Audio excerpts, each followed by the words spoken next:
Assalamualaikum warahmatullahi wabarakatuh. Selamat pagi Bapak Ibu penilai dalam sertifikasi dosen gelombang 1 tahun 2026.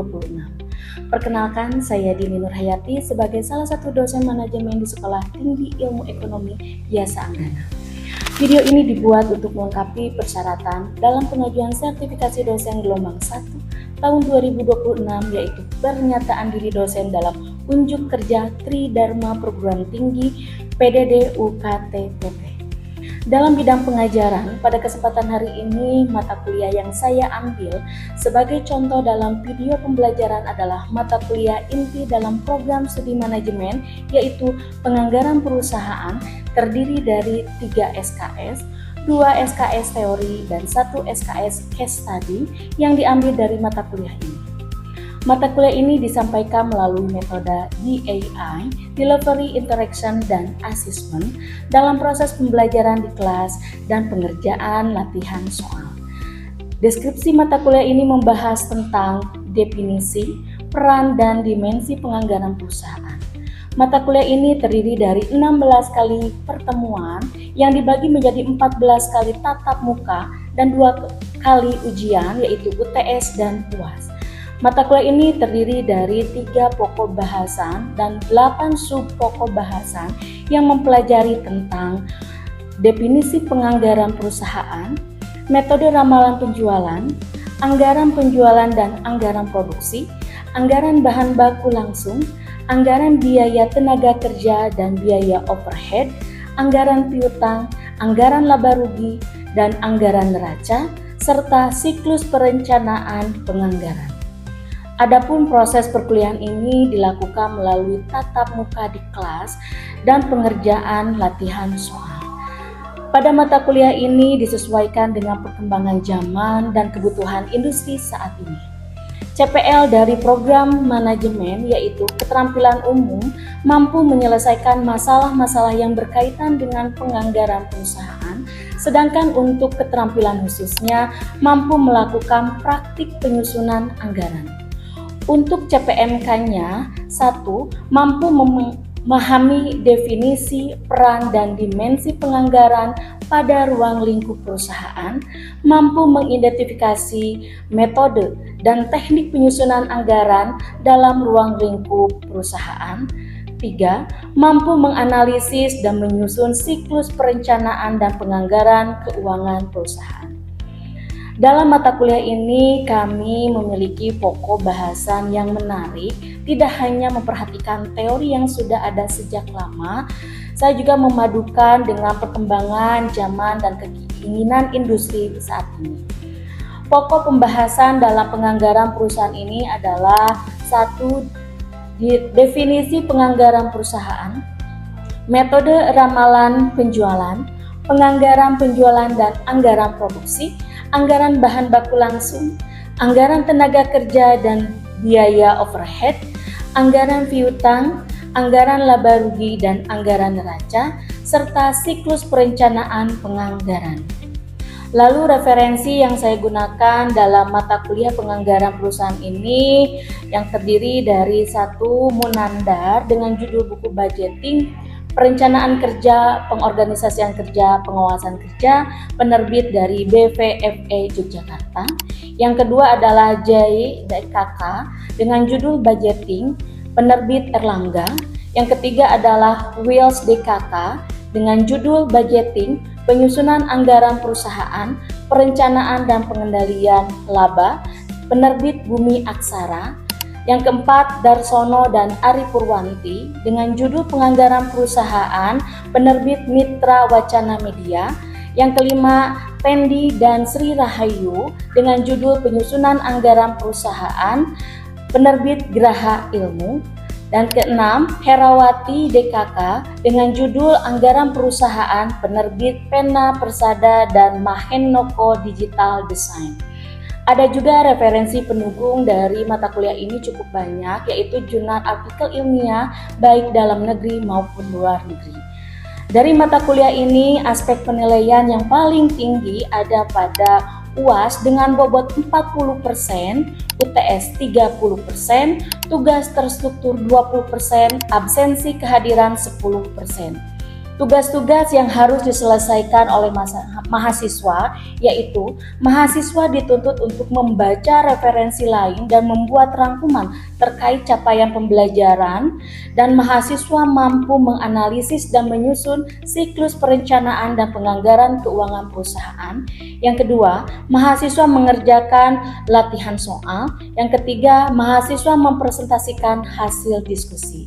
Bismillahirrahmanirrahim. Assalamualaikum warahmatullahi wabarakatuh. Waalaikumsalam warahmatullahi wabarakatuh. Selamat siang. Siang. Selamat siang. Siang. Alhamdulillah. Ternyata semangatnya masih kuat sama seperti tadi pagi ya. Alhamdulillah pada kesempatan hari ini kita bertemu kembali dengan saya Dini Nurhayati. Pada kesempatan hari ini kita memasuki materi terkait dengan penganggaran perusahaan. Masih setia untuk menyimak penganggaran perusahaan? Masih. Nah, untuk sebelum kita memulai perkuliahan hari ini, marilah kita berdoa terlebih dahulu yang akan dipimpin oleh KM-nya. Silakan Bapak KM untuk memimpin doanya. Baik teman-teman semuanya, sebelum kita mulai pelajaran, alangkah baiknya kita berdoa di dalam hati. Berdoa selesai. Ya, kita lanjutkan. Hari ini kita akan memasuki pertemuan ke-12. Nah, sebelum kita memasuki pertemuan ke-12, kita akan membahas tentang anggaran laba rugi. Nah, untuk itu silakan rekan-rekan keluarkan dulu handphonenya masing-masing. Silakan masuk ke akun student online-nya. Kita absen terlebih dahulu supaya rekam jejak absen Anda terekam oleh bagian akademik sehingga akan menjadi bagian catatan untuk rekan-rekan bisa menjadi peserta UAS akhir nanti. Silakan. Oke, sudah? Oke, berarti pertemuan hari ini rekan-rekan sudah melakukan sesi absensi ya, sudah terekam juga, begitu pula dengan saya sudah mengabsen rekan-rekan. Kita mulai saja di siang hari ini yang begitu cerah tetapi anginnya sudah menggelebu. Angin besar itu membuat semangat kita tidak luntur ya. Jadi bagi rekan-rekan yang sudah agak perutnya penuh dan mau ngantuk, silakan nanti boleh izin sebentar dulu ke kamar mandi. Oke, kita lanjut. Hari ini kita akan membahas tentang anggaran laba rugi. Tetapi sebelum kita memasuki materi hari ini, kita akan review dulu terkait dengan materi sebelumnya, pertemuan ke-11. Di mana pertemuan ke-11 kita sudah membahas tentang anggaran kas. Masih ingatkah apa sih definisi anggaran kas? Silahkan, ada yang mau coba? Boleh Teteh Sofi. Anggaran kas itu merupakan rencana kerja yang menunjukkan perkiraan antara penerimaan dan pengeluaran kas suatu perusahaan dalam periode tertentu. Oke, itu definisi dari anggaran kas. Nah, selain itu juga kemarin kita juga telah membahas tentang tujuan dari anggaran perusahaan. Cung, masih ingatkah tujuannya? Iya, boleh Desi, silakan. Bu, untuk tujuannya itu yang pertama ada memperkirakan jumlah kas yang diterima dan dikeluarkan.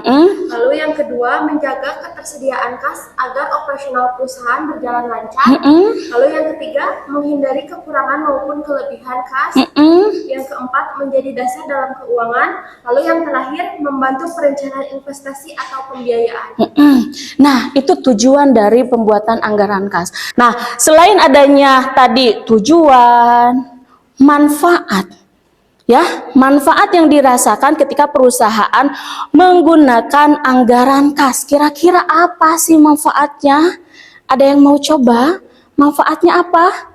Boleh Neng, silakan. Manfaatnya apa? Manfaat dari anggaran kas itu yang pertama adalah mengontrol arus kas perusahaan. Yang kedua membantu perencanaan, pembiayaan utang dan biaya operasional. Lalu yang ketiga mengetahui kebutuhan pendanaan di masa depan. Yang keempat meningkatkan efisiensi pengelolaan kas. Dan yang kelimanya adalah mengurangi resiko kesulitan keuangan. Nah, di poin kelima, mengurangi kesulitan apa? Keuangan. Ingat, pada zaman sekarang ini kita senantiasa ekonomi sedang tidak baik-baik saja.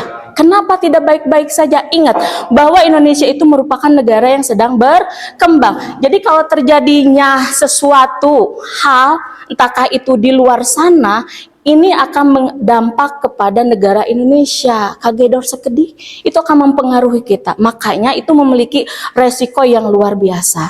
Nah, selain adanya tujuan, manfaat, masih ingat gak apa sih komponen-komponen yang harus ada di dalam anggaran kas? Ya, boleh. Untuk komponen yang ada di dalam anggaran kas itu yang pertama pastinya ada saldo kas awal. Lalu selanjutnya itu ada penerimaan kas, selanjutnya ada pengeluaran kas, dan terakhir ada saldo akhir. Saldo akhir. Ada 4 item yang harus ada di dalam komponen anggaran kas. Saldo awal. Tahukah itu saldo awal? Uang yang senantiasa nimbun pada saat sebelum adanya kegiatan operasional. Di sini ada yang sudah berjualan, kecil-kecilan sudah ada? Udah ada. Jualannya apa? Kebetulan saya itu lagi mencoba untuk jualan kerudung. Produk. Jadi kayak bukan saya memproduksi, tapi saya tuh membeli dari orang lain atau dari perusahaan lain. Saya packaging dengan mungkin semenarik mungkin, sekreatif mungkin, agar mempunyai nilai value yang tambah lagi dan kemudian dijual.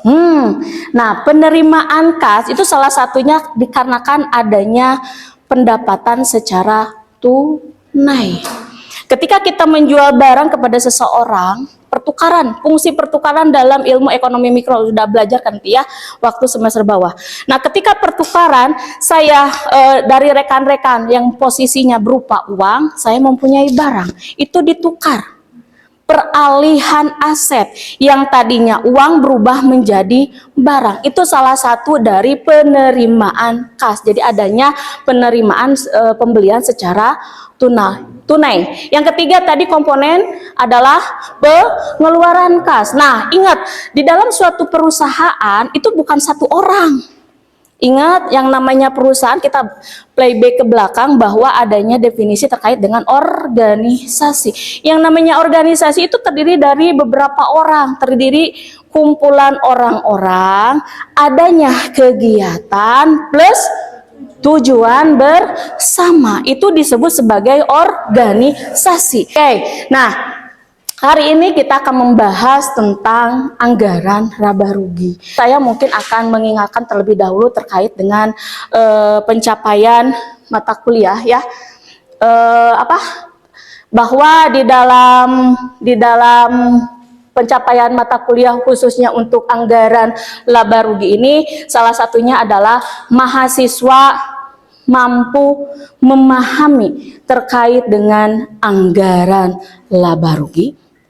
Yang kedua, mahasiswa bisa menyusun anggaran laba rugi. Di dalam penganggaran perusahaan, kita ada 8 subpokok pembahasan. Jadi, di anggaran laba rugi ini merupakan perhitungan yang terakhir yang menunjukkan bahwa apakah suatu perusahaan itu mendapatkan keuntungan atau kerugian. Ini adalah pencapaian mata kuliah yang sudah barusan saya sampaikan ya. Nah, ini terkait dengan definisi atau biasa senantiasa disebut sebagai pengertian bahwa yang namanya anggaran laba rugi ini merupakan anggaran yang merencanakan keuangan perusahaan. Dilihat dari sisi apa saja? Pendapatan, ada biaya, dan ada juga laba. Jang iraha dalam kurun waktu satu periode itu terkait dengan anggaran laba rugi. Nah, selain definisi, ini merupakan tujuan ya yang harus rekan-rekan tahu terkait dengan anggaran laba rugi. Yang pertama adalah merencanakan target keuntungan.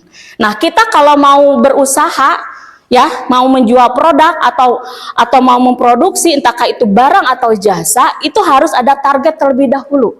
Harus mendapatkan keuntungan berapa persen dari modal yang telah kita gunakan. Bolehkah kita tidak memiliki keuntungan?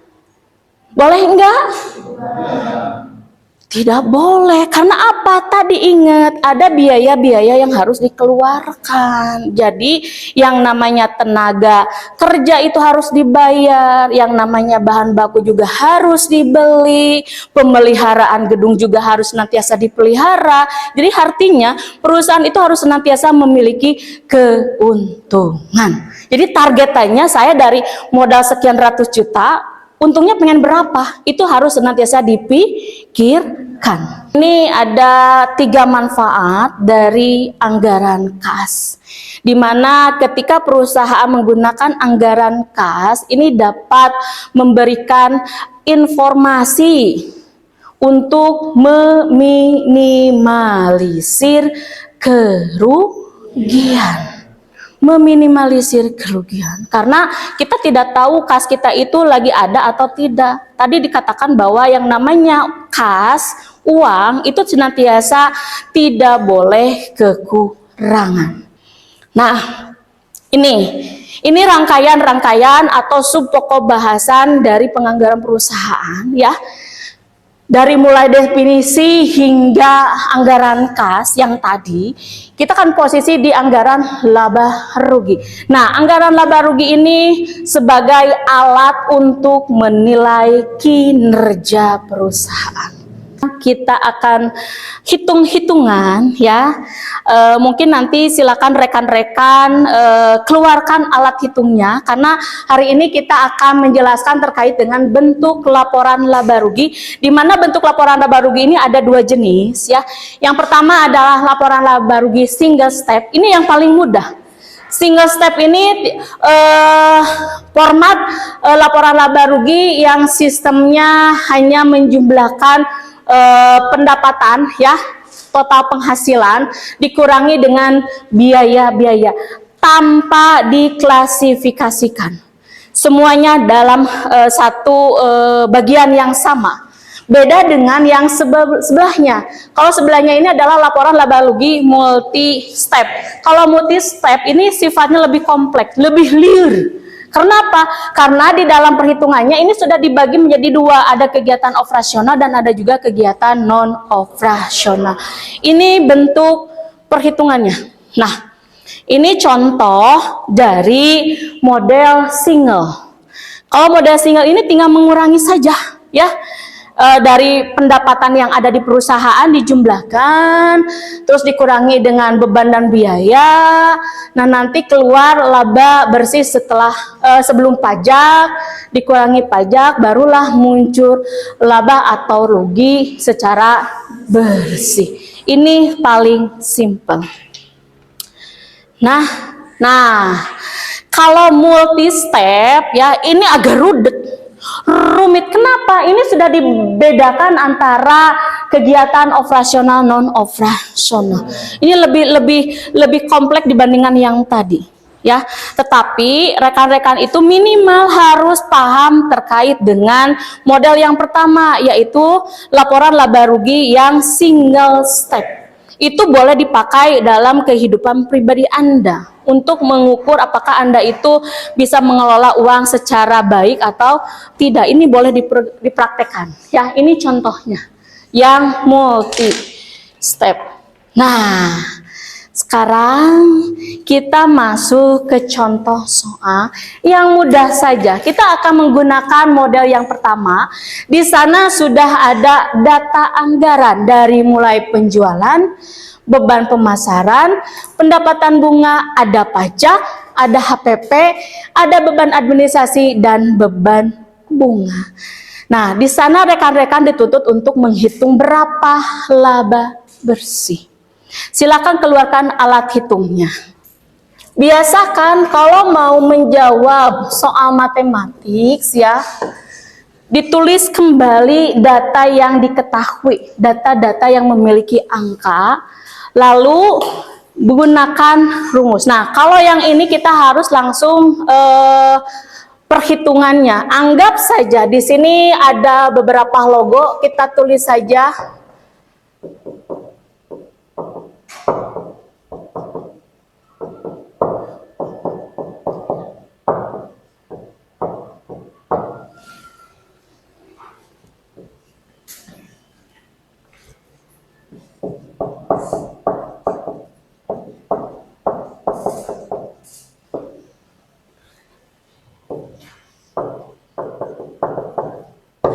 Ini sistem yang permudah. Langkah yang pertama adalah lihat data di sana. Di sana ada penjualan. Tuliskan. Penjualannya itu sebesar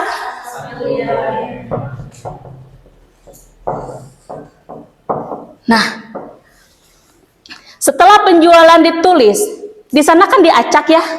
Oke, langkah selanjutnya itu adalah ingat tadi definisi tadi terkait dengan laba kotor, laba bersih, laba sebelum pajak. Masukkan yang HPP. Harga pokok berapa? Kalau berdasarkan rumus yang tadi, ini ditambah atau dikurangi? Nah, kasih tanda. Itu menunjukkan bahwa terjadinya pengurangan. Silakan hitung. Ketika ada di sana data 1 miliar dikurangi 650 juta, itu totalnya berapa? 350. Oke. 350 juta. Ini disebut sebagai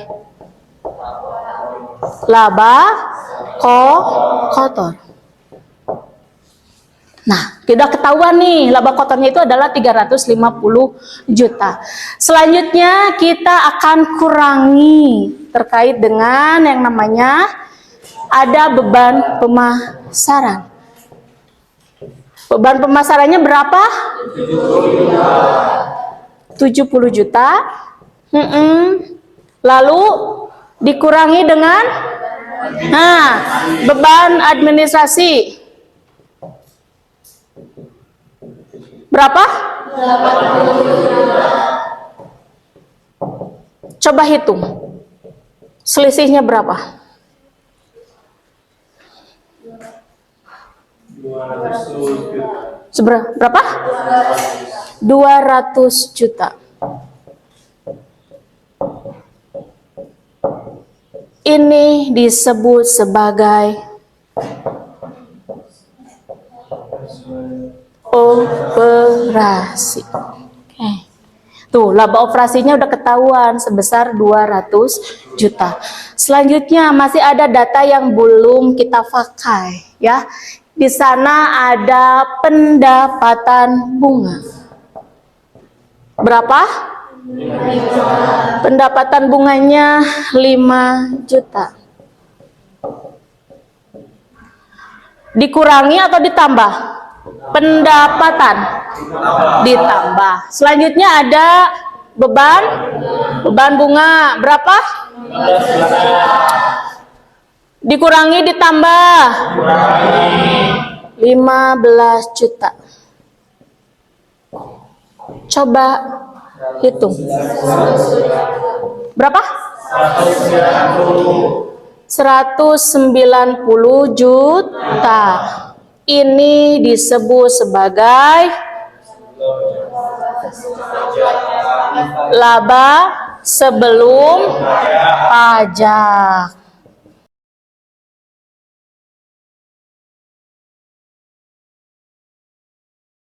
Kali ini saya pengen mengetahui nih seberapa ketahuan Anda terkait dengan proses pembelajaran kali ini. Di sini ada asesmen.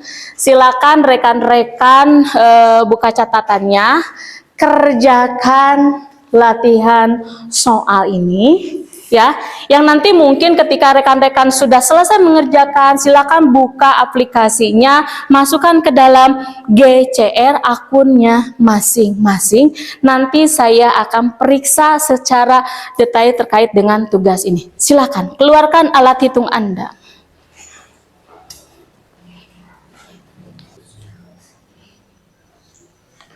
Selesai? Silakan kirim ke GCR di akun masing-masing. Silakan kirim.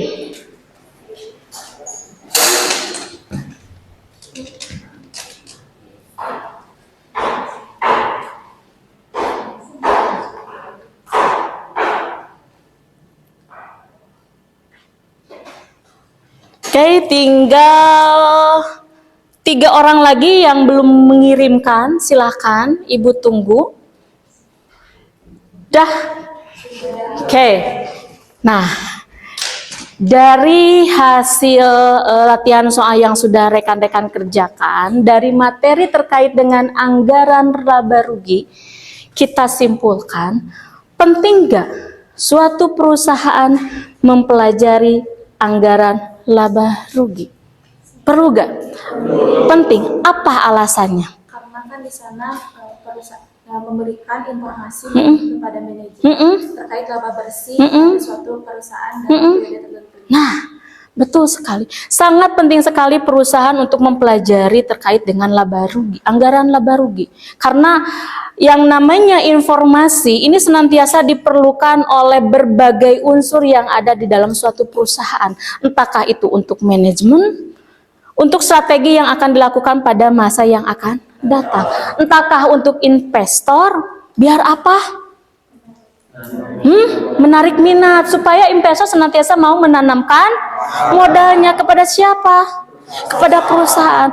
Kalau banyaknya investor yang menanam saham kepada perusahaan kita, kita akan mendapatkan modal yang baru. Ketika banyak modal, apa yang akan dilakukan oleh perusahaan? Perusahaan bisa melakukan strategi untuk pengembangan perusahaan di masa yang akan datang. Oke, mungkin untuk pertemuan hari ini terkait dengan anggaran laba rugi, dari mulai tadi teori yang sudah saya sampaikan, begitu pula tadi ada latihan soal yang sudah rekan-rekan kerjakan. Ini akan menjadi bahan penilaian saya untuk mereview apakah rekan-rekan menyimak atau tidak di kesempatan siang hari ini terkait dengan anggaran laba rugi. Oke, ini waktunya sudah menunjukkan selesai. Jadi mungkin perkuliahan hari ini kita harus cukupkan sampai di sini. Kita berdoa bersama dulu dipimpin oleh Bapak KM, silakan. Baik semuanya, sebelum kita selesai dan kuliah, mari kita tunjukkan sejenak untuk berdoa. Untuk berdoa dalam hati masing-masing dimulai.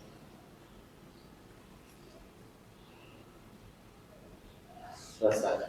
Oke, terima kasih untuk rekan-rekan semuanya yang senantiasa setia ya hadir di tengah-tengah hari ini.